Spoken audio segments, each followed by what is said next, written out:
નમસ્કાર મિત્રો, વિડીયોમાં તમારું સ્વાગત છે। જી હા મિત્રો, અત્યારે હાલ મોટા અને મહત્વના સમાચાર સામે આવી રહ્યા છે। તો મિત્રો, સમાચારમાં વાત કરીએ તો હૈદરાબાદના કુટ્ટલપલ્લી વિસ્તારમાં એક સનસનાટીભરી ઘટના સામે આવી છે। અહીં સ્વાન લેક એપાર્ટમેન્ટમાં રહેતી 50 વર્ષીય મહિલા રેણુ અગ્રવાલની નિર્દયી રીતે હત્યા કરવામાં આવી છે। પોલીસના જણાવ્યા અનુસાર આ હત્યાનો આરોપ રેણુલા ઘરના કામદારો પર લગાવ્યો છે, જેઓ ઝારખંડના રહેવાસી છે। આ ઘટના બાદ આરોપીઓ ફરાર થઈ ગયા છે અને તેની શોધખોળ માટે પોલીસ સર્ચ ઓપરેશન શરૂ કર્યું છે। જી હા મિત્રો, અત્યારે હાલ મોટા અને દુઃખદ સમાચાર સામે આવી રહ્યા છે।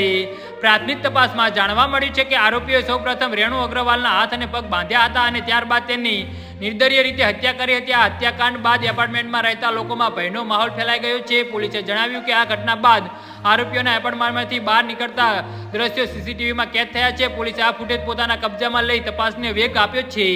કુટ્ટલપલ્લીને પોલીસે ઘટના સ્થળેથી ઘણા મહત્વના પુરાવા એકઠા કર્યા છે અને ફોરેન્સિક ટીમને તપાસ માટે નિયુક્ત કરવામાં આવી છે। અધિકારીઓના જણાવ્યા અનુસાર આરોપીઓની ઓળખ કરી લેવામાં આવી છે અને તેમને પકડવા માટે વિશેષ ટીમો રચવામાં આવી છે। જોકે હજુ સુધી કોઈની ધરપકડ થઈ નથી।